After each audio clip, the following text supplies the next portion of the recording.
84ರಿಂದ 88ರವರೆಗೆ ನಾನು ಮುಂಬೈಯಲ್ಲಿ ಕೆಲಸದಲ್ಲಿದ್ದೆ. ನಮ್ಮಲ್ಲಿ ಬೇಕಾದಷ್ಟು ರಿಸೋರ್ಸಸ್ ಉಂಟು, ಆದರೆ ಯಾವುದೇ ಟೆಕ್ನಾಲಜಿ ಫರ್ಮ್ಸ್ ಇರಲಿಲ್ಲ. ಈ ಸನ್ ರೈಸ್ ಆಗಿದೆ ಹೇಗೆ ಅಂತ. ಆ ಟೈಮಲ್ಲಿ PVC ಪೈಪ್ ಯೂಸ್ ಮಾಡ್ಲಿಕ್ಕೆ ಕೂಡ ಜನರು ಹೆದರ್ತಿದ್ರು. ಹೊಸ ಪ್ರಾಡಕ್ಟ್ ಅಂತಂದು ಅದನ್ನು ಮಾರ್ಕೆಟ್ ಮಾಡೋದು ಅದು ದೊಡ್ಡ ಚಾಲೆಂಜ್ ಅದು.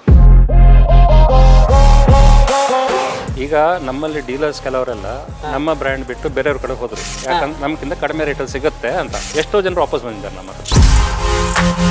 ಅದು ವಾಟರ್ ಟ್ಯಾಂಕ್ ಅಷ್ಟೇ ಅಂತ ಅನ್ಕೊಂಡವ್ರ ಮನಸ್ಸಲ್ಲಿ ಅದು ವಾಟರ್ ಸ್ಟೋರೇಜ್ ಅಷ್ಟೇ ಟ್ಯಾಂಕ್ ಅಲ್ಲ, ಬೇರೆಲ್ಲ ಮಾಡ್ಬೋದು ಅನ್ನೋ ನಿಮ್ಮ ಮನ್ಸಿಗೆ ಯಾವಾಗ ಅದನ್ನ ಇದು ಮಾಡ್ಕೊಂಡ್ರಿ ಅಂತ. ನಾವು ವಾಟರ್ ಟ್ಯಾಂಕ್ ಅಂತಾನೆ ಡಿಸೈನ್ ಮಾಡಿದ್ದು. ಆ ಒಂದು ಪೇನ್ ಪಾಯಿಂಟ್ ಏನಿದೆ ಸಮಸ್ಯೆ ಕ್ಲೀನ್ ಮಾಡುವಂಥದ್ದು, ಈಗ ಇದನ್ನು ತಗೊಂಡ್ರೆ ಯಾರು ಬೇಕಾದ್ರೂ ಕ್ಲೀನ್ ಮಾಡ್ಬೋದು, ಏನು ಸಮಸ್ಯೆ ಇಲ್ಲ. ಖಾಲಿ ಹಣ ಮಾತ್ರ ಅಲ್ಲ ನಾವು ಗಳಿಸುವಂಥದ್ದು, ಹೌದು, ಜನರ ಪ್ರೀತಿ ಮತ್ತು ಜನರ ಆಶೀರ್ವಾದ, ಅದು ಕೂಡ ಗಳಿಕೆನೇ ನಮ್ದು. ನಾವು ಬೇವನ್ನ ಬಿತ್ತನೆ ಮಾಡಿದ್ರೆ ಬೇವು ಬರುತ್ತೆ, ಮಾವನ್ನ ಬಿತ್ತನೆ ಮಾಡಿದ್ರೆ ಮಾವು ಬರುತ್ತೆ. ಮಾವನ್ನ ಹಾಕಿ ಬೇವು ನಿರೀಕ್ಷೆ ಮಾಡೋಕ್ಕಾಗಲ್ಲ, ಬೇವನ್ನ ಹಾಕಿ ಮಾವು ನಿರೀಕ್ಷೆ ಮಾಡೋಕ್ಕಾಗಲ್ಲ. ಯಾಕೆ ವಿಷಯ ಹೇಳ್ತಾ ಇದ್ದೀನಿ ಅಂತಂದರೆ, ನಾವು ಜೀವನದಲ್ಲಿ ಏನಾದರೂ ಅಚೀವ್ ಮಾಡಬೇಕು ಅಂತಂದರೆ ನಾವು ಏನು ಮಾಡಬೇಕು ಅಂತ ಗುರಿ ಇಟ್ಕೋಬೇಕು, ಅದಕ್ಕೊಬ್ಬ ಗುರು ಇರಲೇಬೇಕು. ಆ ಗುರಿ ಏನು ಅನ್ನೋದ್ರ ಮೇಲೆ ನಮ್ಮ ಸಾಧನೆಯ ಪ್ರಮಾಣ ನಿರ್ಧಾರ ಆಗುತ್ತೆ, ಅದು ಮಹತ್ವನ ಏನು ಅಂತ ಗೊತ್ತಾಗುತ್ತೆ. ನಾನು ಯಾಕೆ ವಿಷಯ ಹೇಳ್ತಾ ಇದ್ದೀನಿ ಅಂತಂದರೆ, ಕಳೆದ 4 ದಶಕಗಳ ಹಿಂದೆ ಕರ್ನಾಟಕಕ್ಕೆ ವಾಟರ್ ಟ್ಯಾಂಕ್ ಅಂದರೆ ಬರೋದಲ್ಲ, ಗುಜರಾತ್ ಮೂಲದಿಂದ ಬರೋದಾಗಿತ್ತು ಮತ್ತು ಕೇರಳ ಮೂಲದಿಂದ ಬರೋದಾಗಿತ್ತು, ಅದು ಕರಾವಳಿ ಭಾಗಕ್ಕೆ. ಆದರೆ 1984ರಲ್ಲಿ BE ಮುಗಿಸಿದಂಥ ವ್ಯಕ್ತಿ ಫ್ಯಾಮಿಲಿ ಒಂದು ಬಿಸ್ನೆಸ್ನ ಶುರು ಮಾಡ್ಕೊಂಡು ಹೋಗ್ತಾರೆ, ಅದನ್ನು ಬೆಳೆಸ್ಕೊಂಡು ಹೋಗ್ತಾರೆ. ಕರ್ನಾಟಕದಲ್ಲಿ ಕರಾವಳಿ ಭಾಗದಲ್ಲಿ ಒಂದು ರೀತಿ ದೊಡ್ಡದಾದಂಥ ಸನ್ ರೈಸ್ ಆಗುತ್ತೆ. ಹೌದು, ಸನ್ರೈಸ್ ಕಂಪನಿಯ ಮಾಲೀಕರಾದಂತಹ ಇದನ್ನು ಹುಟ್ಟಿಯಾಗಿ ಬೆಳೆಸ್ತಾ ಇರ್ತಕ್ಕಂತಹ ನಾನೀಗ ಸುರೇಶ್ ಕಾಮತ್ ಅವ್ರನ್ನ ಮಾತಾಡ್ಸ್ಲಿಕ್ಕೆ ಬಂದಿದ್ದೀನಿ. ಯಾಕೆ, ಏನು ವಿಶೇಷ ಅಂತ ಹೇಳಿ ನಿಮ್ಗೆ ಗೊತ್ತಿರಲಿ, ಒಬ್ಬ ವ್ಯಕ್ತಿ ಹಲವರ ಬದುಕಿನಲ್ಲಿ ದಾರಿದೀಪ ಆಗ್ತಾರೆ. ತಾನೊಬ್ಬನೇ ಬೆಳಿಬೇಕು ಅನ್ನೋ ಸಂಖ್ಯೆ ಭಾಳ ಇರುತ್ತೆ, ಯಾಕೆಂದರೆ ಅವ್ರವ್ರು ಬೇರೆ ಬೇರೆ ಕಾರಣ. ಆದರೆ ತಾನೂ ಬೆಳೆಯೋದ್ರ ಜೊತೆಗೆ ಒಂದಷ್ಟು ಜನಕ್ಕೆ ಉದ್ಯೋಗ ಕೊಟ್ಟು ಬೇರೆಯವ್ರನ್ನೂ ಬೆಳೆಸುವಂಥ ವ್ಯಕ್ತಿತ್ವ ಇದೆಯಲ್ಲ, ಅದು ಭಾಳ ಮಹತ್ವ. ಈಗ ನಮ್ಮ ಕರಾವಳಿ ಭಾಗದ ಹೆಮ್ಮೆಯ ವ್ಯಕ್ತಿ ಸುರೇಶ್ ಕಾಮತ್ ಅವ್ರನ್ನ ನಿಮ್ಗೆ ಪರಿಚಯ ಮಾಡಿಕೊಡ್ತೀನಿ. ಈ ವ್ಯಕ್ತಿ ಕಂಪ್ಲೀಟ್ಲಿ ಡಿಫ್ರೆಂಟ್. ಎಲ್ಲ ಓದಂಥ ಹಾದಿಲಿ ಹೋಗಲ್ಲ, ಎಲ್ಲ ಮಾಡಿದ್ದು ಮಾಡಲ್ಲ, ತಾನು ಮಾಡಿದ್ದು ಡಿಫ್ರೆಂಟ್ ಆಗಿರಬೇಕು, ಅದು ಬೇರೆಯವ್ರಿಗೆ ದಾರಿ ಆಗಬೇಕು ಅನ್ನೋ ಲೆಕ್ಕಾಚಾರ ಇರತಕ್ಕಂಥ ದೂರದರ್ಶಿತ್ವ ವ್ಯಕ್ತಿತ್ವ ಇರತಕ್ಕಂಥ ವ್ಯಕ್ತಿ ಸುರೇಶ್ ಕಾಮತ್. ನಾನು ಇವ್ರನ್ನ ಪರಿಚಯ ಮಾಡಿಕೊಡ್ತಾ ಇದ್ದೀನಿ ಇವತ್ತಿನ ದಾರಿದೀಪ ಕಾರ್ಯಕ್ರಮದಲ್ಲಿ. ಎಸ್, ಬನ್ನಿ ಹೋಗೋಣ.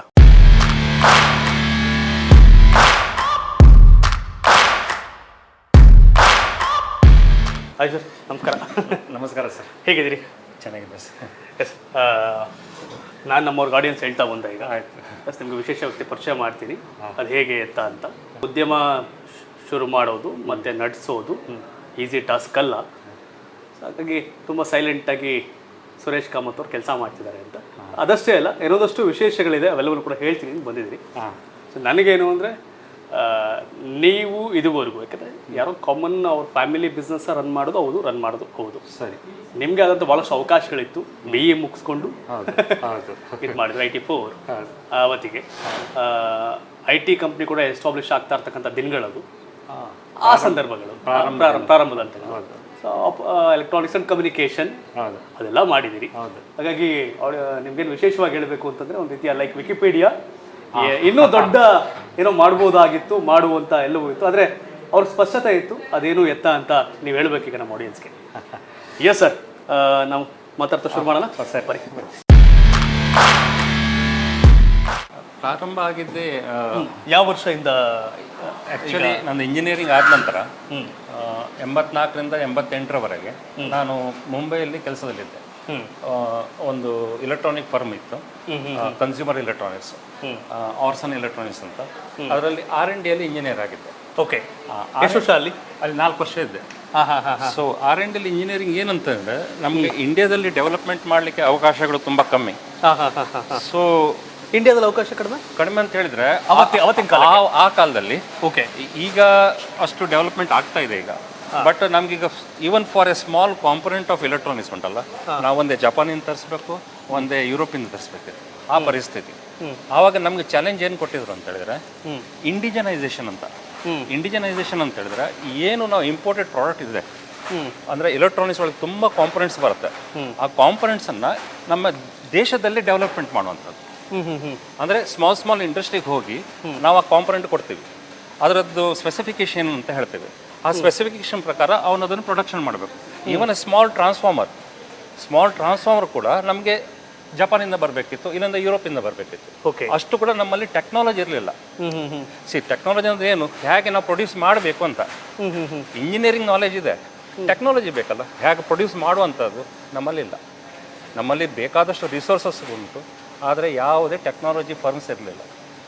ಹಾಗಾಗಿ ಆ R&D ನಮ್ಮ ದೊಡ್ಡ ಜವಾಬ್ದಾರಿ ಏನಿತ್ತು ಅಂತ ಹೇಳಿದ್ರೆ ಸ್ಲೋಲಿ ಇಂಡಿಜಿನೈಸೇಷನ್, ಅಂದರೆ ಇಂಪೋರ್ಟ್ ಕಾಂಪೊನೆಂಟನ್ನು ಕಮ್ಮಿ ಮಾಡುವಂಥದ್ದು, ಲೋಕಲಲ್ಲಿ ಅದನ್ನು ಡೆವಲಪ್ ಮಾಡುವಂಥದ್ದು ಮತ್ತು ಅದನ್ನು ಯೂಸ್ ಮಾಡುವಂಥದ್ದು.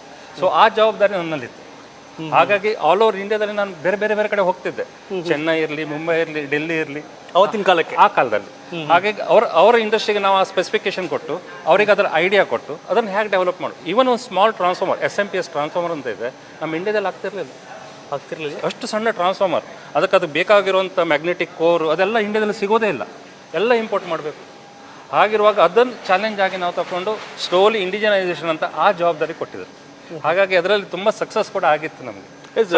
ಒಂದೇನು ಅಂತಂದ್ರೆ ಕರಾವಳಿ ಭಾಗಕ್ಕೆ ಈ ಹಿಂದೆ ಅವತ್ತಿನ ಕಾಲದಲ್ಲಿ ಈ PVC ಪೈಪ್ ಆಗ್ಬೋದು ಅಥವಾ ಟ್ಯಾಂಕ್ ಆಗ್ಬೋದು, ಇವೆಲ್ಲವೂ ಕೂಡ ಬೇರೆ ಕಡೆಯಿಂದ ನಾವು ತರಿಸ್ಕೋಬೇಕಾಗಿತ್ತು, ಬೇರೆ ರಾಜ್ಯದಿಂದ. ಸೊ ಇದನ್ನ ಲೆಕ್ಕಾಚಾರ ಐತಾ? ಎಸ್, ಇದು ಫ್ಯೂಚರ್ ಏನ್ ಕತೆ ಇತ್ತಾ ಅನ್ನೋದು ನೋಡಿ. ನಮ್ಮ ಅಂದಾಜು ಹೇಗಂತ ಹೇಳಿದ್ರೆ, ಯಾವುದೇ ಒಂದು ಇಂಡಸ್ಟ್ರಿ ಹೊಸ ಮಾಡಬೇಕಿದ್ರೆ ಮೊದಲು ಮಾರ್ಕೆಟ್ ಏನಂತ ಗೊತ್ತಿರ್ಬೇಕು. ಫಸ್ಟ್ ಆಫ್ ಆಲ್ ನಮ್ಗೆ ಏನು ಖುಷಿ ಇದೆ, ನಂಗೆ ಏನು ಮಾಡ್ಬೇಕಂತ ತೋರಿಸಿ ಅದನ್ನು ಮಾಡೋದಕ್ಕಿಂತ ಮಾರ್ಕೆಟಲ್ಲಿ ಏನು ಅವಶ್ಯಕತೆ ಇದೆ ಅದನ್ನು ಮೊದಲು ಮಾಡಬೇಕು. ಎರಡನೇದು, ನಮ್ಮ ಏರಿಯಾದಲ್ಲಿ ಅದನ್ನು ಮಾಡೋರು ಇದ್ದಾರಾ? ಫಸ್ಟ್ ಆಫ್ ಆಲ್ 87 ನಮ್ಮ ಹಿಂದಿನ ಪೀಳಿಗೆ, ನನ್ನ ತಂದೆ ಮತ್ತು ಅಜ್ಜ ಟೈಲ್ ಇಂಡಸ್ಟ್ರಿ ಮತ್ತು ಬೇರೆ ವ್ಯಾಪಾರದಲ್ಲಿ ಇದ್ದರು. ಆವಾಗ ನಾವು ಹೊಸ ಇಂಡಸ್ಟ್ರಿ ಇಲ್ಲಿ ಏನಾದರೂ ಮಾಡಬೇಕು. ನಮ್ಮ ಥರ್ಡ್ ಜನ್ರೇಷನ್, ನಮ್ಮ ಅಜ್ಜ, ನನ್ನ ತಂದೆ ಆದ ನಂತರ ನಮ್ಮ ಥರ್ಡ್ ಜನ್ರೇಷನ್ ನನ್ನ ಅಣ್ಣಂದಿರು. ಸೊ ನಾವು ನಾಲ್ಕು ಜನ ಅಣ್ಣಂದಿರು, ಅದರಲ್ಲಿ ಒಬ್ಬರು ಚಾರ್ಟರ್ಡ್ ಅಕೌಂಟೆಂಟು ಮತ್ತು 3 ಜನ ನಾವು ಬಿಸ್ನೆಸ್ಸಲ್ಲಿ ಬಂತು. ಆವಾಗ 87 ಸ್ಟಾರ್ಟ್ ಮಾಡುವಾಗ ನಾನು ಮುಂಬೈಲಿ ಕೆಲಸದಲ್ಲಿದ್ದೆ. ಆವಾಗ ಇಬ್ಬರು ಅಣ್ಣಂದಿರು ಸೇರಿಕೊಂಡು ಆ ಫ್ಯಾಕ್ಟ್ರಿಯನ್ನು ಸ್ಟಾರ್ಟ್ ಮಾಡಿದರು. PVC ಪೈಪ್ ಆವಾಗ ಇಲ್ಲಿ ಯಾರು ಇರಲಿಲ್ಲ, ಯಾರು ಇರಲಿಲ್ಲ. PVC ಪೈಪ್ 87 ಒಬ್ಬರು ಇದ್ರು ಮಂಗಳೂರಿನಲ್ಲಿ. ಅವರು ಕಂಪ್ಲೀಟ್ ಆಗಿ ಗೌರ್ಮೆಂಟ್ ಸಪ್ಲೈ ಮಾಡ್ತಿದ್ರು. ಅಂದ್ರೆ ಗೌರ್ಮೆಂಟ್ ಅಲ್ಲಷ್ಟು ಡಿಮಾಂಡ್ ಇತ್ತು, ಯಾಕಂದ್ರೆ ಲೋಕಲ್ ಮ್ಯಾನುಫ್ಯಾಕ್ಚರರ್ ಯಾರಿಲ್ಲ. ಹಾಗಾಗಿ ಅವ್ರು ಗೌರ್ಮೆಂಟಿಗೆ ಸಪ್ಲೈ ಮಾಡ್ತಿದ್ರು. ಸೊ ಅದನ್ನ ನಾವು ತಿಳ್ಕೊಂಡು ನಾವು ಇಲ್ಲಿ ಲೋಕಲ್ ಆಗಿ ಒಂದು ಜನರಿಗೆ ಬೇಕಾಗುವ, ಒಂದೇ ಕೇರಳದಿಂದ ಬರಬೇಕು ಇಲ್ಲ ಮಹಾರಾಷ್ಟ್ರದಿಂದ ಬರಬೇಕು ಪೈಪ್ ಅನ್ನುವಂಥದ್ದು. ಮತ್ತೆ ಆ ಟೈಮಲ್ಲಿ PVC ಪೈಪ್ ಯೂಸ್ ಮಾಡ್ಲಿಕ್ಕೆ ಕೂಡ ಜನರು ಹೆದರ್ತಿದ್ರು. ಯಾವ ಕಾರಣಕ್ಕೆ? ಯಾಕಂತ ಹೇಳಿದ್ರೆ ಸ್ಟ್ರೆಂತ್. ಆವಾಗ ಯೂಸ್ ಮಾಡೋದೇ GI ಪೈಪ್ ಇತ್ತು, ಕಂಪ್ಲೀಟ್ ಆಗಿ GI ಪೈಪನ್ನು ಯೂಸ್ ಮಾಡ್ತಿದ್ರು. ಅದನ್ನ ಆ ಒಂದು ಸೈಕಾಲಜಿಯಿಂದ ಹೊರಗೆ ಬರಬೇಕಿದ್ರೆ ಒಂದು ಪ್ರೊಡಕ್ಷನ್ ಮಾಡಬೇಕು, ಎರಡನೇದು ಮಾರ್ಕೆಟ್ ಮಾಡಬೇಕು. ಮಾರ್ಕೆಟಲ್ಲಿ ಅಷ್ಟು ಪೂರಾ ಎಕ್ಸೆಪ್ಟೆನ್ಸ್ ಇಲ್ಲ, ಯಾಕಂದ್ರೆ ಜನರಿಗೆ ಹೆದರಿಕೆ. PVC ಅಂದ್ರೆ ಪ್ಲಾಸ್ಟಿಕ್ ಒಡೆದು ಹೋಗುತ್ತೆ ಅಂತ. ಆವತ್ತಿನ ಕಾಲದಲ್ಲಿ ಪ್ಲಾಸ್ಟಿಕ್ ಅನ್ನು ಯೂಸ್ ಮಾಡುವ ಆ ಪ್ರಮೇಯವೇ ಇರಲಿಲ್ಲ. ಅದು ಒಂದು ಎಜುಕೇಶನ್ ಮಾಡಬೇಕು, ಅದನ್ನ ತುಂಬಾ ದೊಡ್ಡ ಚಾಲೆಂಜ್ ಇತ್ತು. ಬಟ್ ಏನು ಅಂದ್ರೆ ಕೈಗಾರಿಕೋದ್ಯಮಿಗಳು ಕೇವಲ ಕಂಪ್ನಿ ಕಟ್ಟಲ್ಲ, ದೇಶ ಕೂಡ ಕಟ್ತಾರೆ ಅಂತ. ಹೇಗೆ ದೇಶದ ಬೆನ್ನೆಲುಬು ರೈತ ಅಂತ ಖಂಡಿತ ಕೈಗಾರಿಕೋದ್ಯಮಿಗಳು ಜೊತೆಗೆ ರೈತರು ಖಂಡಿತ. ಸೊ ಆ ದೊಡ್ಡ ಜವಾಬ್ದಾರಿ ಖಂಡಿತ. ಉದ್ಯೋಗ ಸೃಷ್ಟಿ ಮಾಡೋದ್ರ ಜೊತೆಗೆ ಹೌದು, ನೀವೊಂದಾಗ್ಲೇ ಹೇಳಿದ್ರೆ ನಾವು ಬೇರೆ ದೇಶದಿಂದ ತಗೋಬೇಕಾಗಿತ್ತು, ಇಂಪೋರ್ಟ್ ಮಾಡ್ಕೋಬೇಕಾಗಿತ್ತು. ಸೊ ಅದನ್ನ ನಾವು ಇಲ್ಲೇ ಮ್ಯಾನುಫ್ಯಾಕ್ಚರ್ ಮಾಡೋ ಕೂಡ ಇದು ಮಾಡಿ. ಅದೇ ಮೇಕ್ ಇನ್ ಇಂಡಿಯಾ ಈಗ ಏನು ಕಾನ್ಸೆಪ್ಟ್ ಇದೆ, ಹೊರಗಡೆಯಿಂದ ನೀವು ಮಾಡೋದಕ್ಕಿಂತ ಇಲ್ಲೇ ಬಂದು ಮಾಡಿ ಅಂತ. ನಿಮಗೆ PVC ಪೈಪ್ ಓಕೆ, ನಿಮ್ಮ ಫ್ಯಾಮಿಲಿ ಕೂಡ ಅದನ್ನ ಇದು ಮಾಡ್ತಿದ್ದಾರೆ. ಲೈಕ್ ಈಗ ವಾಟರ್ ಟ್ಯಾಂಕ್, ಸನ್ರೈಸ್. ಹೌದು, ಈ ಸನ್ರೈಸ್ ಆಗಿದೆ ಹೇಗೆ ಅಂತ. ಅದು ಕೂಡ ಒಂದು ರೋಚಕ ಕಥೆ ಏನಂತ ಹೇಳಿದ್ರೆ, ನಾವು 96-97 ಟ್ರೇಡಿಂಗ್ ವಿಂಗ್ ಅಂತ ಒಂದು ಬೇರೆ ಮಾಡ್ತೀವಿ. ಓಕೆ. ಅಂದ್ರೆ PVC ಪೈಪ್ ಒಟ್ಟಿಗೆ ಅದಕ್ಕೆ ಬೇಕಾಗಿರೋ ಪರಿಕರಗಳೇನು, ಫಿಟ್ಟಿಂಗ್ಸ್ ಬೇಕು, ಟ್ಯಾಂಕ್ ಬೇಕು, ಬೇರೆ ಬೇರೆ ಎಲ್ಲ ಬೇಕಾಗತ್ತೆ. ಅದು ಬೇಕು ನೋಡಿ, ನಾವು ಮಾರ್ಕೆಟಿಗೆ ಏನು ಬೇಕು ಅದನ್ನು ಕೊಡಬೇಕಲ್ಲ, ನಾವು ವ್ಯವಸ್ಥೆ ಒಂದು ಮಾಡಬೇಕಲ್ಲ. ಅದಕ್ಕೋಸ್ಕರ ಒಂದು ಟ್ರೇಡಿಂಗ್ ಯೂನಿಟ್ ಅನ್ನು ಸ್ಟಾರ್ಟ್ ಮಾಡ್ತೀವಿ. ಅದರಲ್ಲಿ ನಾವು ಬೇರೆ ಬೇರೆ ಕಂಪನಿಯವರದ್ದು PVC fittings, CPVC pipes and fittings, CPVC pipe and fitting ನಾವು ಮೊದಲು ತಯಾರಿ ಮಾಡಬೇಕಂತ ಎಣಿಸ್ಕೊಂಡು ಅದ್ರ ಪ್ರಾಜೆಕ್ಟ್ ಎಲ್ಲ ಮಾಡಿತ್ತು. ಆದರೆ ಅದರ ಪ್ರಾಜೆಕ್ಟ್ ಕಾಸ್ಟ್ ಮತ್ತು ಹೊಸ ಕಾನ್ಸೆಪ್ಟ್ ಹೇಗೆ ಆಗತ್ತೆ ಅಂತ ನಮ್ಗೆ ಗೊತ್ತಿರಲಿಲ್ಲ. ಬಟ್ ಅದೇ ಟೈಮಲ್ಲಿ ಗುಜರಾತಿಂದ ಆಸ್ಟ್ರಲ್ CPVC ಅಂತ ಅವ್ರು ಮೊದಲು ಇಂಟ್ರೊಡ್ಯೂಸ್ ಮಾಡಿದ್ರು ಫಸ್ಟ್ ಟೈಮ್ ಇನ್ 96-97. ಓಕೆ. ಆ ಟೈಮಲ್ಲಿ ಅವ್ರು ಫಸ್ಟ್ ಟೈಮ್ ನನಗೆ ಅದ್ರ ಬಗ್ಗೆ ಟೆಕ್ನಾಲಜಿ ಬಗ್ಗೆ ಗೊತ್ತಿತ್ತು, ಅದು ಯಾಕೆ ಯೂಸ್ ಆಗುತ್ತೆ ಅಂತ ನನಗೆ ಟೆಕ್ನಿಕಲಿ ಗೊತ್ತಿತ್ತು. ಬಟ್ ಜನರಿಗೆ ಗೊತ್ತಿರಬೇಕಲ್ಲ, CPVC ಅಂದರೆ ಪ್ಲಾಸ್ಟಿಕ್ ಅಂತ, ಅದು ಬಿಸಿ ನೀರಿನ ಅಪ್ಲಿಕೇಶನ್. ಅದು 100 ಡಿಗ್ರಿವರೆಗೆ ಏನಾಗೋದಿಲ್ಲ. ಅದೇ ನಮ್ಮ ನಾರ್ಮಲ್ PVC ಪೈಪ್ ಆದರೆ 60 ಡಿಗ್ರಿ ಮೇಲೆ ಯೂಸ್ ಮಾಡ್ಲಿಕ್ಕೆ ಆಗೋದಿಲ್ಲ. ಸೊ ಅದನ್ನು ನಾವು ಡಿಸ್ಟ್ರಿಬ್ಯೂಷನ್ ತಗೊಂಡ್ತೀವಿ. ಅದನ್ನು ಮಾರ್ಕೆಟಿಂಗ್ ಮಾಡೋದು. ಜನರಿಗೆ ಮಾರ್ಕೆಟಿಂಗ್ ಮಾಡುವಾಗ ನಾವು ಎಷ್ಟು ಒಂದು ಪ್ಲಂಬರ್ ಮೀಟು, ಡೀಲರ್ಸ್ ಮೀಟು ಮಾಡಿ ಅದು ಎಜುಕೇಷನ್ ಮಾಡ್ಕೊಂಡು ಅವರಿಗೆ ಇದು ಹೇಗೆ ಯೂಸ್ ಆಗುತ್ತೆ, ಏನಾಗುತ್ತೆ ಅಂದರೆ ಒಂದು ಜನರಿಗೆ ಬೇಕಾಗಿರೋ ಒಂದು ಕೊಡುವಂಥದ್ದು ಒಂದು ಮಾರ್ಕೆಟಿಂಗ್. ಎರಡನೇದು ಒಂದು ಹೊಸ ನಾವೇನು ಹೇಳ್ತೇವೆ ಬ್ರೇಕ್ ಥ್ರೂ ಅಂತ ಹೇಳ್ತೇವೆ, ಹೊಸ ಪ್ರಾಡಕ್ಟ್ ಅಂತಂದು ಅದನ್ನು ಮಾರ್ಕೆಟ್ ಮಾಡೋದು ಅದು ದೊಡ್ಡ ಚಾಲೆಂಜ್ ಅದು. ಯಾಕಂದ್ರೆ ಅದ್ರ ಉಪಯೋಗ ಇದೆ, ಖಾಲಿ ಹಣ ಮಾಡೋಕ್ಕೋಸ್ಕರ ಅದು ಮಾರ್ಕೆಟಿಂಗ್ ಮಾಡೋದಲ್ಲ. ಒಂದು ಹೊಸ ಪ್ರಾಡಕ್ಟನ್ನು ಜನರಿಗೆ ಹೇಗೆ ಉಪಯೋಗ ಆಗತ್ತೆ ಅಂತ ತಿಳಿಸ್ಕೊಂಡು ಅದನ್ನು ಮಾರ್ಕೆಟ್ ಮಾಡೋದು ಉಂಟಲ್ಲ, ಅದು ದೊಡ್ಡ ರಾಜಾರಾಮ್ ಪಾಲಿಮರ್ಸ್ ಹೆಸರಿಂಗೆ.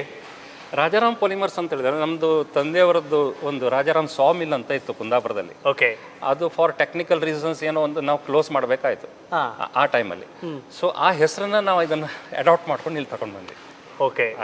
ಬಟ್ ನೀವಾಗಲೇ ನಾನು ಲೀಡ್ ಮಾಡ್ತಾ ಹೇಳ್ತಾ ಇದ್ದೆ, ವಿಷನರಿ ಲೀಡರ್ಸ್ ಮೊದಲೆಲ್ಲ ದೇಶ ಕಟ್ಟಲಿಕ್ಕೆ, ದೇಶ ಭಾರತ ಇವತ್ತು ಬಲಿಷ್ಠವಾಗಿರ್ಲಿಕ್ಕೆ ಕಾರಣ ವಿಷನರಿ ಲೀಡರ್ಸ್ ಮತ್ತು ಆ ರೀತಿಯ ಮನಸ್ಥಿತಿ ಇರ್ತಕ್ಕಂಥ ವ್ಯಕ್ತಿತ್ವಗಳು, ಅದರ ಒಂದು ಭಾಗ ನೀವು. ಬಿಕಾಸ್ ಆಫ್ ಎಂಜಿನಿಯರ್ಸ್ ನಾನು ಚಿಕ್ಕ ರೀತಿಯಲ್ಲಿ ಅಷ್ಟೇ ಅಳಿಲಿಸುವೆ. ಯಾಕೆಂದ್ರೆ ಅದು 10 ಜನಕ್ಕೆ ಉದ್ಯೋಗನೋ 20 ಎಷ್ಟು ಜನ ಎಂಪ್ಲಾಯ್ಸ್ ಇದ್ದಾರೆ ಈಗ ನಮ್ಮೂರಲ್ಲಿ 48 ಜನ ಇದ್ದಾರೆ. 48 ಜನ 8 ಜನ ಎಂಪ್ಲಾಯ್ಸ್ ಇದ್ದಾರೆ. ಓಕೆ. ಏನನ್ಸುತ್ತೆ ಅವತ್ತಿನ ಸನ್ನಿವೇಶ ಮತ್ತು ಇವತ್ತಿನ ಸನ್ನಿವೇಶ? ಯಾವಾಗಿನ ಸನ್ನಿವೇಶ? ಅವತ್ತು 84ರ ನೀವು BE ಮುಗಿಸಾದಾಗ ಇಂಡಸ್ಟ್ರೀಸ್ ದೇಶದಲ್ಲಿ ಅದು ಒಂದಿದೆ. ಒಂದು ನಾವು ಎಂಪ್ಲಾಯ್ ಆಗುವಂಥದ್ದು ಒಂದು ಕಡೆ. ನಾನೀಗ ಸಪೋಸ್ ಒಂದು R&D ಇಂಜಿನಿಯರ್ ಆಗಿ ಯಾವುದೇ ಒಂದು ಸಂಸ್ಥೆಯಲ್ಲಿ ಕೆಲಸ ಮಾಡಿದರೆ ನನಗೆ ಮಾತ್ರ ಒಂದು ಆತ್ಮತೃಪ್ತಿ ಆಗ್ತಿತ್ತು. ಇವತ್ತು ನನ್ನೊಟ್ಟಿಗೆ ಒಂದು 48 ಸಂಸಾರ ಇದೆ. 48 ಸಂಸಾರ ಅಂತ ಹೇಳಿದರೆ ಅವ್ರಿಗೆ ಕೂಡ ಒಂದು ಜೀವನ, ನನಗೂ ಕೂಡ ಜೀವನ. ಅವರಿಂದಾಗಿ ನಾವು, ನಮ್ಮಿಂದಾಗಿ ಅವರು.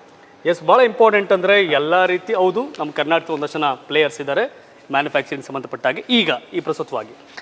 ಬಟ್ ಎಲ್ರಿಗಿಂತ ಭಾಳ ವಿಭಿನ್ನ ಸುರೇಶ್ ಕಾಮತ್ ಅವರು. ಬಿಕಾಸ್ ಆಫ್ ಆ ಟ್ಯಾಂಕ್ ಮ್ಯಾನುಫ್ಯಾಕ್ಚರಲ್ಲಿ ಅದು ವಾಟರ್ ಟ್ಯಾಂಕ್ ಅಷ್ಟೇ ಅಂತ ಅನ್ಕೊಂಡವ್ರ ಮನಸ್ಸಲ್ಲಿ ಅದು ವಾಟರ್ ಸ್ಟೋರೇಜ್ ಅಷ್ಟೇ ಟ್ಯಾಂಕ್ ಅಲ್ಲ, ಬೇರೆ ಎಲ್ಲ ಮಾಡ್ಬೋದು ಅನ್ನೋ ನಿಮ್ಮ ಮನಸ್ಸಿಗೆ ಯಾವಾಗ ಅದನ್ನ ಇದು ಮಾಡ್ಕೊಂಡ್ರಿ ಅಂತ? Normal water tank. ಸೊ ಅದನ್ನು ಫಸ್ಟ್ ಎಕ್ಸ್ಪ್ಲೈನ್ ಮಾಡೋಣ ಅದನ್ನ. ಹೌದು, ಮಾಡೋಣ. ಎಸ್, ಬನ್ನಿ. ನಾನಾಗ್ಲಿ ಎಂಜಿನಿಯರ್ಸ್ ಭಾಳ ನೀವು R&D ಭಾಳ ಆಸಕ್ತಿ ಇರ್ತಕ್ಕಂಥ. ಸೊ ಇಲ್ಲೂ ಅದನ್ನ ಅಪ್ಲೈ ಮಾಡಿದ್ರಿ. ಸನ್ರೈಸ್ ಅಲ್ಲಿ ಫಸ್ಟ್ ಬಂದಿದ್ದ ಪ್ರಾಡಕ್ಟ್. ಹೌದು, ಇದು ನಮ್ದು ನಾರ್ಮಲ್ ಟ್ಯಾಂಕ್. ನಾರ್ಮಲ್ ಟ್ಯಾಂಕಲ್ಲಿ ಏನಿರುತ್ತೆ ಅಂತ ಮಧ್ಯದಲ್ಲಿ ಕ್ಯಾಪ್ ಇರುತ್ತೆ. ಓಕೆ. ಮಧ್ಯದಲ್ಲಿ ಕ್ಯಾಪ್ ಇರೋದು ಜನರಿಕ್ ಆಗಿ ನೀವು ಎಲ್ಲಿ ಟ್ಯಾಂಕ್ ನೋಡಿದ್ರೆ ಸೆಂಟ್ರಲ್ಲಿ ಕ್ಯಾಪ್ ಇರುತ್ತೆ. ಓಕೆ. ಇದರಲ್ಲಿ ಕೂಡ ನಾವು ಮೊದಲು ಚೇಂಜಸ್ ಮಾಡೋದು. ಯಾಕಂತ ಹೇಳಿದ್ರೆ ನಿಮ್ಗೆ ಒಳಗಡೆ ನೋಡ್ಲಿಕ್ಕೆ ಈಸಿ ಆಗುತ್ತೆ ಸೈಡಲ್ಲಿ ಕ್ಯಾಪ್ ಕೊಟ್ರೆ. ಅದನ್ನ ಬಗ್ ನೋಡೋದು ಬಗ್ ನೋಡೋದಕ್ಕಿಂತ ಇಲ್ಲಿ ಸೈಡಲ್ಲಿ, ಈಗ ಸೈಡಲ್ಲಿ ಕ್ಯಾಪ್ ಅಂತ ನಿಮ್ಗೆ ನೋಡ್ಬೋದು ಒಳಗೆ ಏನಿದೆ, ಎಷ್ಟು ಆಗಿದೆ ಅಂತ. ಸೊ ಅದನ್ನ ನೋಡ್ಲಿಕ್ಕೆ ಒಂದು ಈ ರೀತಿಯ ಮೊದಲು ಒಂದು ಚೇಂಜಸ್ ಮಾಡ್ತು. ಇದು ಕೂಡ ನಾವು ಫಸ್ಟ್ ಟೈಮ್ ಮಾಡಿದ್ದು, ಯಾರು ಮಾಡಿರಲಿಲ್ಲ. ಈಗ ಸ್ವಲ್ಪ ಬೇರೆಯವ್ರು ಕಾಪಿ ಮಾಡ್ಕೊಂಡು ಬೇರೆ ಡಿಸೈನ್ ನಲ್ಲಿ ಈ ರೀತಿ ಮಾಡ್ತಾ ಇದ್ದಾರೆ. ಯಾಕಂತ ಹೇಳಿದ್ರೆ ಎಸ್ಪೆಷಲಿ ದೊಡ್ಡದು ಟ್ಯಾಂಕ್ ಬಂದಾಗ, ಈಗ 2000, 3000, 5000 ಬಂದಾಗ ಮೇಲೆ ಹೋಗಿ ನೋಡ್ಲಿಕ್ಕೆ ಬಹಳ ಕಷ್ಟ ಆಗುತ್ತೆ. ಆಗಲ್ಲ. ಆವಾಗ ಸೈಡಲ್ಲಿ ಕ್ಯಾಪ್ ಇದ್ರೆ ಅವರು ಒಂದು ಸ್ಟೂಲ್ ಇಟ್ಕೊಂಡು ಒಳಗೆ ನೋಡ್ಬೋದು ಏನಾಗಿದೆ ಅಂತ. ಸೊ ಆ ಒಂದು ಪಾಯಿಂಟ್ ಆಫ್ ವ್ಯೂ ಏನಂತ ಹೇಳಿ, ಜನರಿಗೆ ಎಲ್ಲಿ ಪೇನ್ ಪಾಯಿಂಟ್ ಇದೆ, ಎಲ್ಲಿ ಕಷ್ಟ ಆಗತ್ತೆ, ಅದನ್ನ ಹ್ಯಾಕ್ ಸಾಲ್ವ್ ಮಾಡಬೇಕು, ಆ ರೀತಿಯಲ್ಲಿ ಹೋಗ್ಬೇಕಾಗತ್ತೆ. ಯಾವಾಗಲೂ ನಾವು ಯಾವುದೇ ಒಂದು ಇನ್ನೋವೇಷನ್ ಮಾಡಿದ್ರು ಒಂದು ಹೊಸತನ ಒಂದು ತಂದಾಗ ಅದಕ್ಕೆ ಮಾರ್ಕೆಟಿಂಗ್ ಮಾಡಲಿಕ್ಕೆ ತುಂಬ ಕಷ್ಟ ಇದೆ. ಯಾಕಂದ್ರೆ ಅದ್ರ ಬಗ್ಗೆ ನಾವು ಆಸಕ್ತಿಯನ್ನು ಬೆಳೆಸಬೇಕಾಗತ್ತೆ.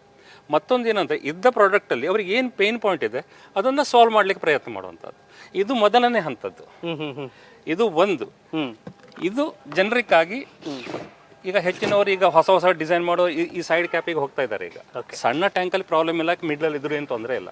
ದೊಡ್ಡ ಟ್ಯಾಂಕಲ್ಲಿ ಸೈಡಲ್ಲಿ ಇದ್ದಷ್ಟು ಒಂದು ಅಡ್ವಾಂಟೇಜ್. ಸೊ ವಾಟರ್ ಟ್ಯಾಂಕ್ ಬಹುತೇಕ ಮನೆಗಳಲ್ಲಿ ಇರುತ್ತೆ. ಸೊ ಯಾರು ಪ್ರಾಬ್ಲಮ್ ಫೇಸ್ ಮಾಡ್ತೀರಿ, ಹೊಸ ಲೆಕ್ಕಾಚಾರ. ಇದಕ್ಕಿಂತ ಇನ್ನೊಂದಿದೆ, ಇದು ಇನ್ನೊಂದಷ್ಟು ಇದರಲ್ಲಿ ಇದು ದೊಡ್ಡ ಸಮಸ್ಯೆ ಏನಂತ ಹೇಳಿದ್ರೆ, ಈ ಟ್ಯಾಂಕ್ ಒಳಗೆ ಈಗ ಥ್ರೆಡೆಡ್ ಕ್ಯಾಪ್ಸ್ ಬರ್ಲಿಕ್ಕೆ ಸ್ಟಾರ್ಟ್ ಆಯ್ತು. ಮೊದಲೆಲ್ಲ ಡೂಮ್ ಕ್ಯಾಪ್ ಅಂತ ಬರ್ತಿತ್ತು, ಅದು ಗಾಳಿಗೆ ಹಾರಿ ಹೋಗುವಂತದ್ದು, ಫಿಕ್ಸ್ ಆಗಿರೋದು. ಇಲ್ಲ ನೀವು ಹೆಚ್ಚಿನ ಕಡೆ ನೋಡಿದ್ವಿ ಅದ್ರ ಮೇಲೆ ಕಲ್ಲಿಟ್ಟು ಬಿಡ್ತಾರೆ. ಹೌದು, ಹೆಚ್ಚಿನವರು.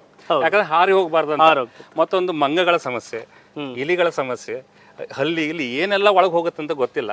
ನಾವು ಹೇಗೂ ಮೇಲೆ ಹೋಗಿ ನೋಡೋದಿಲ್ಲ. ಆ ನೀರು ಎಷ್ಟು ಪರಿಶುದ್ಧ ಇದೆ, ಯಾರು ನೋಡೋದು, ನಮ್ಗೆ ಗೊತ್ತಿಲ್ಲ. ಕ್ಲೀನ್ ಮಾಡೋಕ್ಕಾಗಲ್ಲ. ಕ್ಲೀನ್ ಮಾಡೋರು ಇದ್ದಾರೆ, ಬಟ್ ಎಷ್ಟು ಸಲ ಅಂತ ಕರಿತೀರಾ? ಅಟ್ಲೀಸ್ಟ್ ಒಂದು 6 ತಿಂಗಳಿಗೆ ಒಮ್ಮೆ ಆದ್ರೂ ಕ್ಲೀನ್ ಮಾಡಬೇಕಾ? ಹೌದು, ಅದು ಮಾಡ್ಲಿಕ್ಕೆ ಆಗೋದಿಲ್ಲ. ಯಾಕಂದ್ರೆ ಅದ್ ಮೇಲೆ ಹತ್ತಬೇಕು, ಅದ್ರೊಳಗೆ ಇಳಿಲಿಕ್ಕೂ ಬಹಳ ಕಷ್ಟ. ಮಗುವಿನ ಇಳಿಸ್ಬೋದು, ದೊಡ್ಡವ್ರು ಹೇಗೆ ಇಳಿಯೋದು? ಒಳಗೋಗಿ ಕ್ಲೀನ್ ಮಾಡಬೇಕು. ಯಾಕಂದ್ರೆ ಏನಾದ್ರೂ ಅಲ್ಲಿ ಮಣ್ಣು ಅಥವಾ ಮಣ್ಣಿನ ನೀರು ಬಂದಾಗ ಏನಾದ್ರೂ ಒಂದು ಪಾಚೆ ಕಟ್ಟೋದು ಏನಾದ್ರೂ ಆಗ್ತದೆ, ಅದನ್ನು ಕ್ಲೀನ್ ಮಾಡಬೇಕಲ್ಲ. ಇಲ್ಲ ಮಂಗ ಹೋಯ್ತು, ಆ ನೀರು ಹ್ಯಾಕ್ ಕ್ಲೀನ್ ಮಾಡ್ತೀರಾ? ಅದು ಒಳಗೆ ಏನು ಗಲೀಜ್ ಮಾಡ್ತದೆ ನಮ್ಗೆ ಗೊತ್ತಿದೆಯಾ? ಗೊತ್ತಿಲ್ಲ. ಹಾಗಿರುವಾಗ ಅಂಥದ್ ನೀರನ್ನು ನಾವು ಸೇವಿಸಿ ನಮ್ಮ ಆರೋಗ್ಯ ಏನಾಗಬೇಕು? ಹಾಳಾಗತ್ತೆ. ಒಂದು ಕ್ಲೀನಿನೆಸ್ ಬಗ್ಗೆ ಹೇಗೆ ಕ್ಲೀನ್ ಇಡಬೇಕು ಅದನ್ನ ಹೇಗೆ ಸಾಲ್ವ್ ಮಾಡ್ಬೇಕಂದು ಇದು ಸೆಕೆಂಡ್ ಪೇನ್ ಪಾಯಿಂಟ್. ಓಕೆ, ಮತ್ತೊಂದು R&D.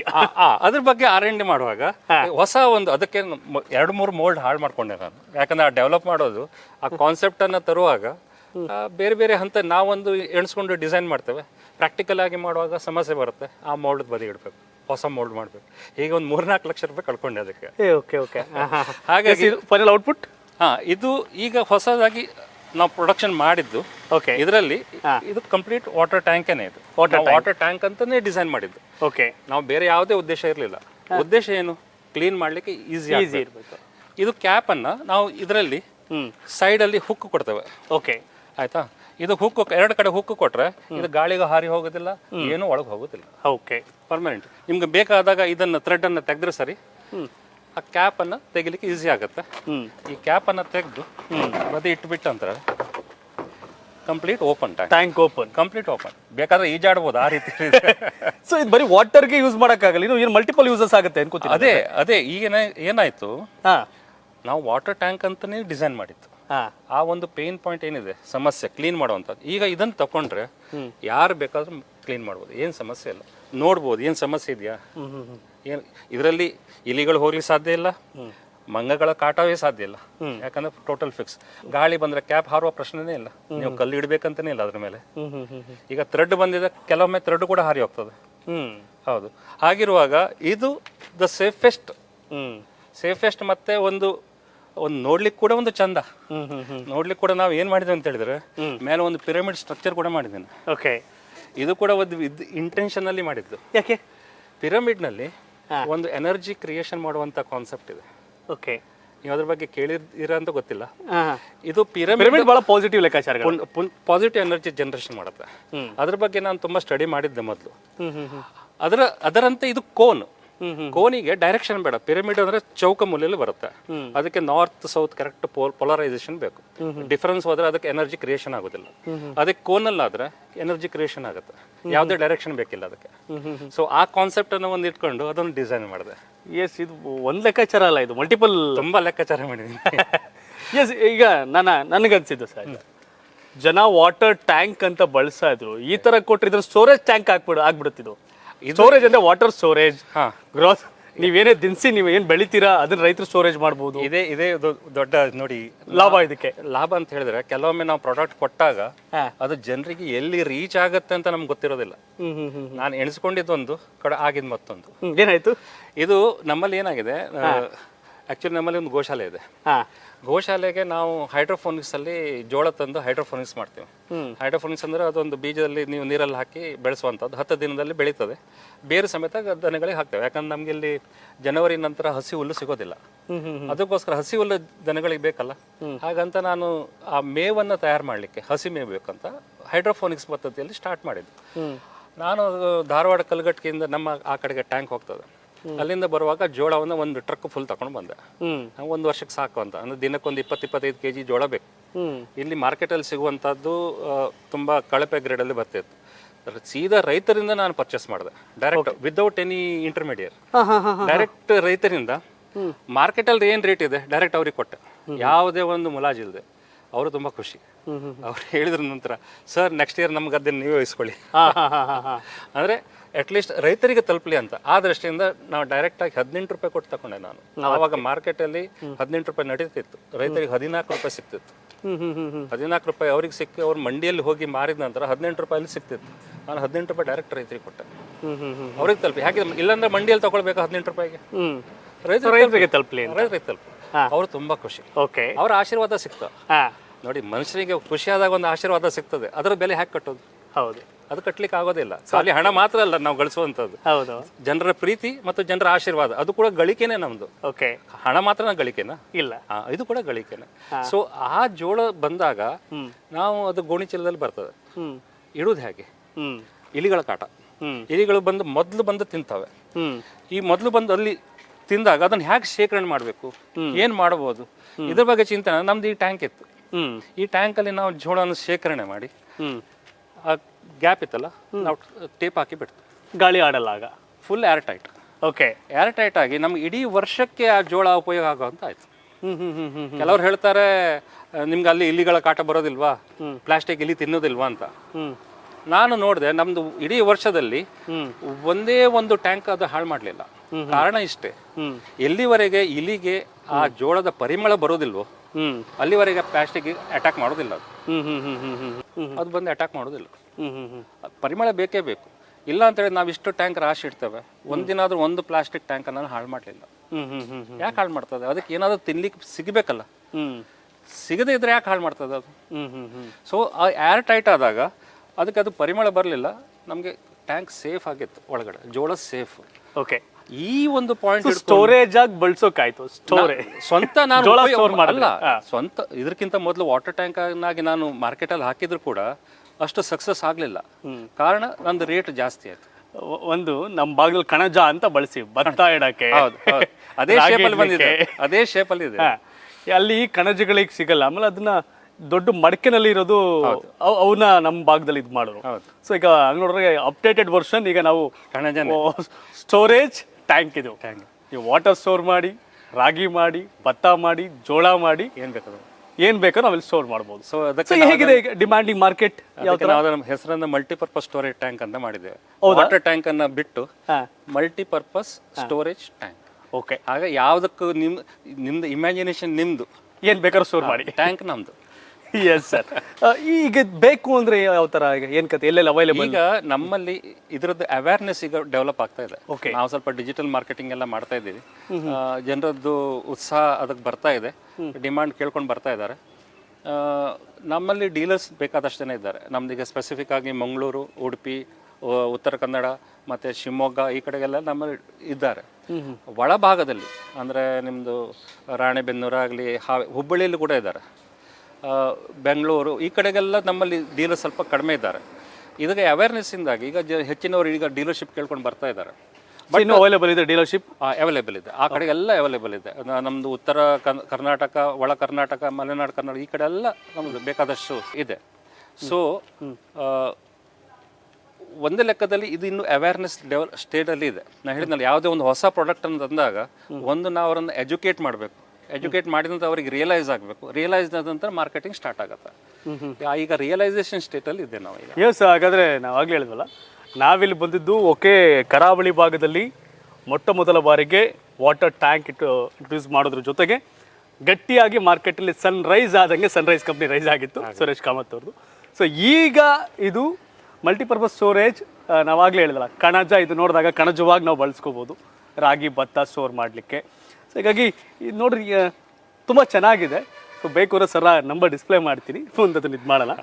ಎಸ್ ಸರ್, ಇದು ಭಾಳ ಕುತೂಹಲ ಈಗ ನನಗೆ. ನೆಕ್ಸ್ಟ್ ಇದೀಗ ನಮ್ದು ನೆಕ್ಸ್ಟ್ ಪ್ರಾಡಕ್ಟ್ ಇದು.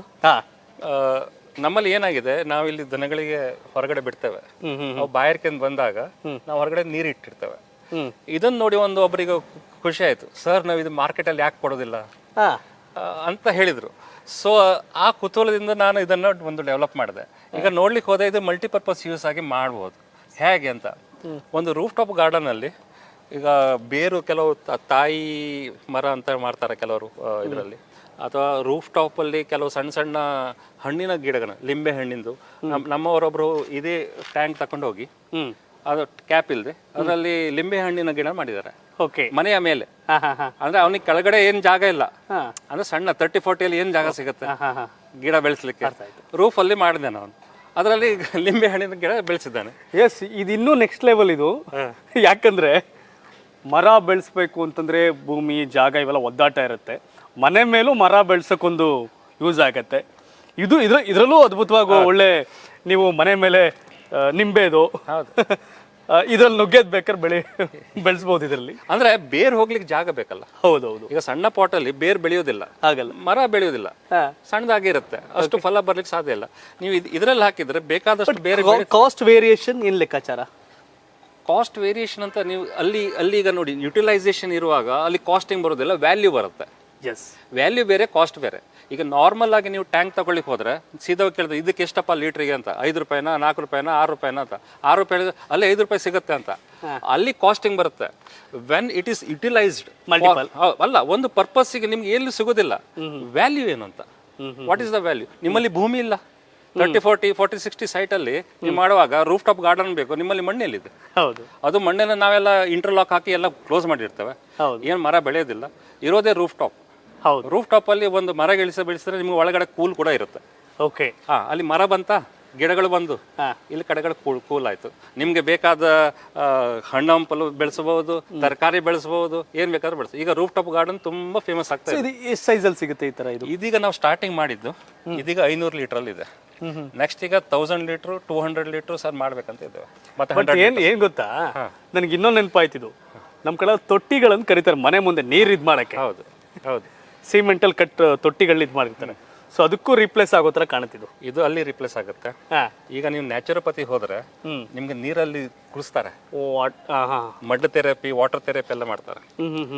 ನೀವು ನ್ಯಾಚುರೋಪತಿ ಹೋದ್ರೆ ನೀವು ಹೋಗ್ತೀರಾ ಕೆಲವು ಕಡೆಗೆಲ್ಲ, ಜಿಂದಾಲ್ ಅಲ್ಲಿಗೆಲ್ಲ ಹೋಗ್ತಿರಲ್ಲ, ಅಲ್ಲಿ ಹೋದ್ರೆ ವಾಟರ್ ಥೆರಪಿ ಮಾಡ್ತಾರೆ. ಟಬ್ಬಲ್ಲೇ ಕುಡಿಸ್ಬೇಕು ನಮ್ಗೆ. ಹೌದು, ಈಗ ಮನೆಗೆ ಟಬ್ ತಗೊಂಡು ಹೋಗ್ಬೋದು, ಮನೇಲೂ ಟಬ್ ಆಗುತ್ತೆ. ತುಂಬಾ ಹೆಲ್ದಿ. ವಾಟರ್ ಟ್ರೀಟ್ಮೆಂಟ್ ಇಂದಾಗಿ ನ್ಯಾಚುರಲ್ ಆಗಿ ನೀವು ಒಂದು ಅರ್ಧ ಗಂಟೆ ಅದ್ರೊಳಗೆ ಕೂತ್ಕೊಂಡ್ ಬಿಟ್ರೆ ನಿಮ್ಮಲ್ಲಿರೋ ತುಂಬಾ ರೋಗಗಳು ಕಡಿಮೆ ಆಗತ್ತೆ. ಯಾಕಂದ್ರೆ ಡಿಟಾಕ್ಸಿಫಿಕೇಶನ್ ಆಗತ್ತೆ. ನ್ಯಾಚುರೋಪತಿ ಹೋದ್ರೆ ಗೊತ್ತಾಗತ್ತೆ ವಾಟರ್ ಟ್ರೀಟ್ಮೆಂಟ್ ಎಷ್ಟು ಇಂಪಾರ್ಟೆಂಟ್ ಅಂತ. ಒಳ್ಳೆ ಅಪ್ಲಿಕೇಶನ್. ಎಸ್, BE-ನಲ್ಲಿ ಎಲೆಕ್ಟ್ರಾನಿಕ್ಸ್ ಅಂಡ್ ಕಮ್ಯುನಿಕೇಶನ್ ಮುಗಿಸಿ ಅದಾದ್ಮೇಲೆ ನಿಮ್ಮ ನೆಚ್ಚಿನ ಲೆಕ್ಕಾಚಾರ, ನಾನು R&Dನಲ್ಲಿ ಏನೇನೋ ಲೆಕ್ಕಾಚಾರಗಳು ಇಟ್ಕೊಂಡು ಮಾಡಿದ್ವಿ, ಬಟ್ ಇದನ್ನು ಇಂಪ್ಲಿಮೆಂಟ್ ಮಾಡ್ತಾ ಹೋಗ್ತಾ ಇದ್ದೀರಿ ಈಗ. ಸೊ ಇದನ್ನೆಲ್ಲ ನೀವು ಆಗಲೇ ಹೇಳಿದ್ರಿ, ನೇರವಾಗಿ ಬೇಕು ಅಂತಂದರೆ ಡೀಲರ್ಸ್ ಬಗ್ಗೆ ಏನು ಡೀಲರ್ಶಿಪ್ ಅವೈಲೇಬಲ್ ಇದೆ, ಜೊತೆಗೆ ಬೇಕು ಅಂದರೆ ಕಾಲ್ ಮಾಡಿದ್ರೆ ನಿಮಗೆ ಸಿಗೋ ರೀತಿ ಇದು ಮಾಡ್ತೀನಿ. ಬಟ್ ಮ್ಯಾನುಫ್ಯಾಕ್ಚರ್ ಹೆಂಗೆ ಅಂತ ಹೇಳ್ತೀರಾ? ಬನ್ನಿ.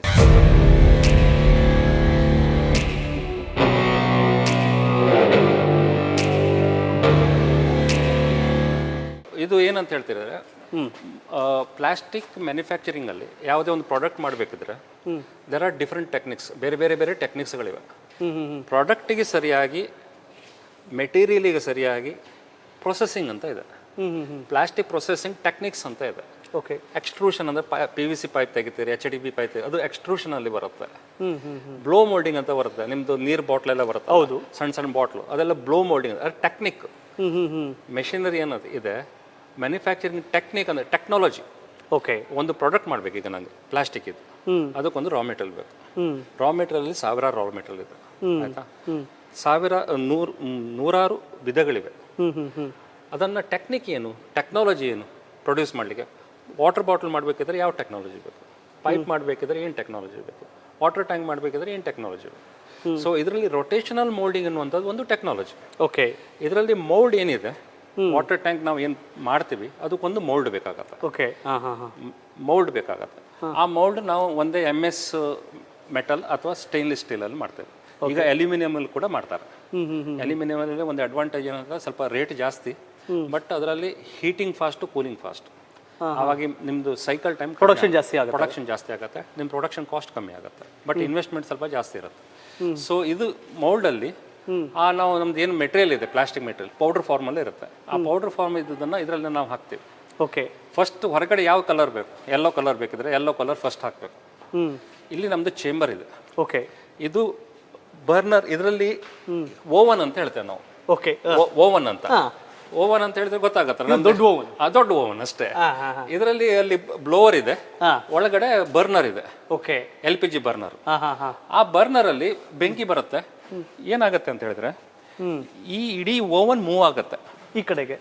ಈಗ ಡೋರ್ ಓಪನ್ ಮಾಡಿದ್ದೀನಿ ನಾನು, ಓವನ್ ಇದು, ಓವನ್ ಕಂಪ್ಲೀಟ್ ಇಲ್ಲಿವರೆಗೆ ಮೂವ್ಮೆಂಟ್ ಬರುತ್ತೆ. ಇದು ಒಳಗಡೆ ಆವಾಗ ಮೋಲ್ಡ್ ಒಳಗಡೆ ಇರುತ್ತೆ, ನಂತರ ಡೋರ್ ಕ್ಲೋಸ್ ಆಗುತ್ತೆ, ಬರ್ನರ್ ಸ್ಟಾರ್ಟ್ ಆಗುತ್ತೆ. ಸೊ ಒಳಗಡೆ ಟೆಂಪರೇಚರ್ ಸಾಧಾರಣ 200 ರಿಂದ 220 ಡಿಗ್ರಿ ವರೆಗೆ ಬರುತ್ತೆ. ಸೊ ಅದರಲ್ಲಿ ಈ ಮೋಲ್ಡ್ ಒಳಗಡೆ ತಿರುಗ್ಲಿಕ್ಕೆ ಸ್ಟಾರ್ಟ್ ಆಗುತ್ತೆ. ಸರಿ, ಯಾಕೆ ತಿರುಗಬೇಕಂತ ಹೇಳಿದ್ರೆ ಮೆಟೀರಿಯಲ್ ರೊಟೇಷನ್ ಆದಾಗಲೇ ಮಾತ್ರ ಅದು ಯೂನಿಫಾರ್ಮ್ ಆಗಿ ಲೇಯರ್ ಬರುತ್ತೆ. ಸೊ ಬೈ ಡೈರೆಕ್ಷನಲ್ ಅಂದ್ರೆ ಒಂದು X ಆಕ್ಸಿಸ್ ಅಲ್ಲಿ ತಿರುಗ್ತದೆ, ಮತ್ತೊಂದು Y ಆಕ್ಸಿಸ್ ಅಲ್ಲಿ ಹೀಗೆ ತಿರುಗ್ತದೆ. So by directional rotational moulding ಅಂತ ಹೇಳ್ತೀವಿ ಇದಕ್ಕೆ. ಓಕೆ, ಸೊ ಮೋಲ್ಡ್ ಏನಿದೆ ಒಂದು X ಆಕ್ಸಿಸ್ ಅಲ್ಲಿ ತಿರುಗ್ತಾ ಇರ್ತದೆ ಹೀಗೆ, at the same time mould ಹೀಗೆ ತಿರುಗ್ತಾನೆ ಇರ್ತದೆ. ಸೊ ಬೈ ಡೈರೆಕ್ಷನ್ X ಮತ್ತು Y ಆಕ್ಸಿಸ್ ಅಲ್ಲಿ. ಸೊ ಅದಕ್ಕೆ ಬೈ ಡೈರೆಕ್ಷನಲ್ ರೊಟೇಷನಲ್ ಮೋಲ್ಡಿಂಗ್ ಅಂತ ಹೇಳ್ತೀವಿ. ಸೊ ಒಳಗಡೆ ನಮ್ಗೊಂದು ಅಂದಾಜು ಬೇಕಲ್ಲ ಎಷ್ಟು ಮೆಲ್ಟ್ ಆಗಿದೆ ಅಂತ. ಅಲ್ಲಿ ಸೈಡ್ ಅಲ್ಲಿ ಒಂದು ವಿಂಡೋ ಇದೆ ನೋಡ್ಲಿಕ್ಕೆ. ಸೊ ಆ ವಿಂಡೋದಲ್ಲಿ ನಾವು ನೋಡ್ತೀವಿ ಓಪನ್ ಮಾಡ್ಕೊಂಡು. ಈ ವಿಂಡೋದಲ್ಲಿ ಹೀಗೆ ಸ್ಲೈಡ್ ಮಾಡ್ಕೊಂಡು ಒಳಗಡೆ ತೋರುತ್ತೆ ತೋರುತ್ತದು. ಹೌದು, ಒಳಗಡೆ ತೋರಿದೆ. ಅವರು ಟಾರ್ಚ್ ಹಾಕಿ ನೋಡ್ತಾರೆ. ಅವ್ರಿಗೆ ಅದು ಎಕ್ಸ್ಪರ್ಟ್ ಇರ್ತಾರೆ, ಯಾರು ನಮ್ಮ ಸೂಪರ್ವೈಸರ್ ಏನಿದ್ದಾರೆ ಅವ್ರಿಗೆ ಅದೆಲ್ಲ ಟ್ರೈನಿಂಗ್ ಇರುತ್ತೆ. ಸೊ ಒಂದು ಈ ಟ್ಯಾಂಕ್ ತಯಾರಾಗಬೇಕು ಅಂದರೆ ಎಷ್ಟು ಸಮಯ ಬೇಕು ಅಂತ? ಅದು ಡಿಪೆಂಡ್. ನಮ್ಮದು ಸಣ್ಣ ಟ್ಯಾಂಕ್ ಆದರೆ ಸ್ವಲ್ಪ ಬೇಗ ಆಗುತ್ತೆ, ದೊಡ್ಡ ಟ್ಯಾಂಕ್ ಆದರೆ ಜಾಸ್ತಿ ಬೇಕಾಗುತ್ತೆ. ಸೊ ಫಾರ್ ಎಕ್ಸಾಂಪಲ್ 1000 ಲೀಟ್ರ್ ಆದರೆ ಒಂದು ಟ್ಯಾಂಕ್ ಕಂಪ್ಲೀಟ್ ಆಗಲಿಕ್ಕೆ ಸಾಧಾರಣ ನಿಮಗೆ 35ರಿಂದ 40 ನಿಮಿಷ ಬೇಕಾಗುತ್ತೆ. ಓಕೆ. ಅದರ ನಂತರ ಕೂಲಿಂಗ್ ಆಗಬೇಕು, ನಂತರ ಅದನ್ನು ಹೊರಗೆ ತೆಗಿಬೇಕು. ಸೊ ಒಂದು ಸೈಕಲ್ ಆಗಲಿಕ್ಕೆ 1.25 ಗಂಟೆ ಬೇಕಾಗುತ್ತೆ. ಅಂದರೆ ಹೀಟಿಂಗು, ಕೂಲಿಂಗು ಮತ್ತು ಹೊರಗೆ ತೆಗೆಯುವಂಥದ್ದು. ಸೊ 1.25 ಗಂಟೆ ಬೇಕಾಗುತ್ತೆ. ಅದೇ ಸಣ್ಣ ಟ್ಯಾಂಕ್ ಆದರೆ 3/4 ಗಂಟೆ ಆಗುತ್ತೆ. ಅದೇ ದೊಡ್ಡ 5000 ಲೀಟರ್ ಅಲ್ಲಿ ಒಂದು ದೊಡ್ಡ ಮಿಷಿನ್ ಇದೆ, ಅದರಲ್ಲಿ 3000-5000 ಲೀಟರ್ ಎಲ್ಲ ತೆಗಿತೀವಿ. ಅದು ಇದರಲ್ಲಿ ಆಗೋದಿಲ್ಲ, ಆ ಸ್ವಲ್ಪ ಟೆಕ್ನಾಲಜಿ ಬೇರೆ.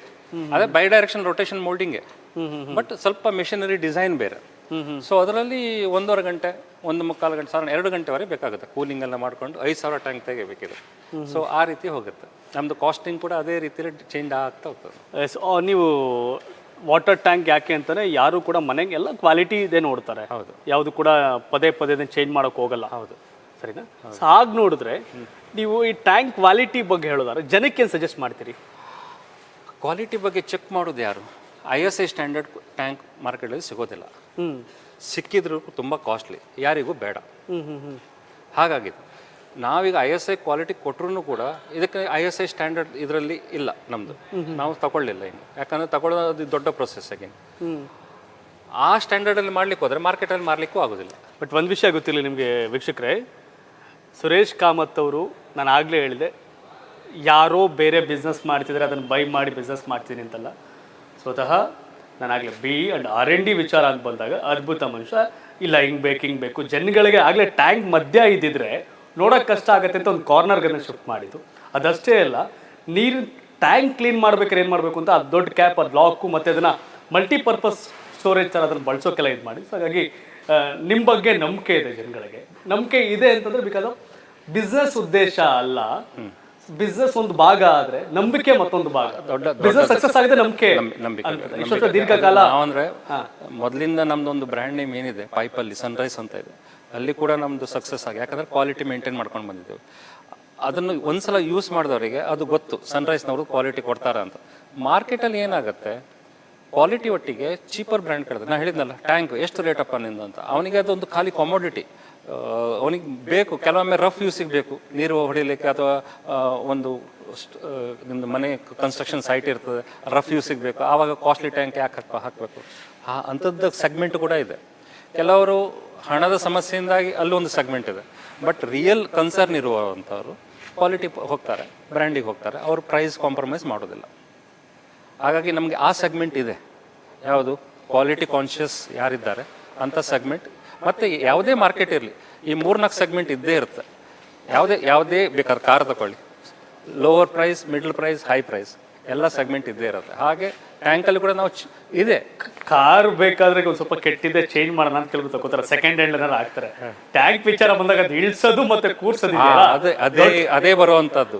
ಏನಾಗಿದೆ ಈಗ ನಮ್ಮಲ್ಲಿ ಡೀಲರ್ಸ್ ಕೆಲವರೆಲ್ಲ ನಮ್ಮ ಬ್ರ್ಯಾಂಡ್ ಬಿಟ್ಟು ಬೇರೆಯವ್ರ ಕಡೆ ಹೋದ್ರು, ಯಾಕಂದ್ರೆ ನಮ್ಗಿಂತ ಕಡಿಮೆ ರೇಟಲ್ಲಿ ಸಿಗುತ್ತೆ ಅಂತ. ಅಲ್ಲಿ ಹೋಗಿ ಆ ಸರ್ವಿಸ್ ಪ್ರಾಬ್ಲಮ್ ಬಂದಾಗ ಅವ್ರಿಗೆ ಗೊತ್ತಾಯ್ತು, ಇದ್ರ ಬದಲು ಸನ್ರೈಸರ್ ಇದ್ರೆ ನಮ್ಗೆ ಈ ಸಮಸ್ಯೆಗಳು ಇರಲಿಲ್ಲ. ಎಷ್ಟೋ ಜನರು ವಾಪಸ್ ಬಂದಿದ್ದಾರೆ ನಮ್ಮ ಹತ್ರ, ನಮ್ಮನ್ನು ಬಿಟ್ಟು ಹೋದವರು ವಾಪಸ್ ಬಂದೆ. ಯಾಕೆ? ಒಂದು ಪ್ರೈಸಿಗೋಸ್ಕರ. ಪ್ರೈಸ್ ಅಲ್ಲ, ವ್ಯಾಲ್ಯೂ. ವ್ಯಾಲ್ಯೂ ಯಾವುದು? ಸರ್ವಿಸ್. ಆ ಕಾನ್ಫಿಡೆನ್ಸ್. ಯಾವಾಗ ಬೇಕಿದ್ರು ರೆಡಿ ಇದ್ದೇವೆ ನಾವು ಕೊಡಲಿಕ್ಕೆ ಸರ್ವಿಸ್. ನಮ್ಮಲ್ಲಿ ಟೆಕ್ನಿಷಿಯನ್ಸ್ ಇದ್ದಾರೆ, ಹೋಗಿ ಫೀಲ್ಡ್ ಸರ್ವಿಸ್ ಕೊಡ್ತೀವಿ. ಸಣ್ಣ ಸಣ್ಣ ಪುಟ್ಟ ಪ್ರಾಬ್ಲಮ್ ಇದ್ರೆ ನಾವು ಹೋಗಿ ರಿಪೇರ್ ಮಾಡ್ತೀವಿ ವಿದೌಟ್ ಚಾರ್ಜಸ್. ಚಾರ್ಜ್ ಮಾಡೋದಿಲ್ಲ ನಾವು.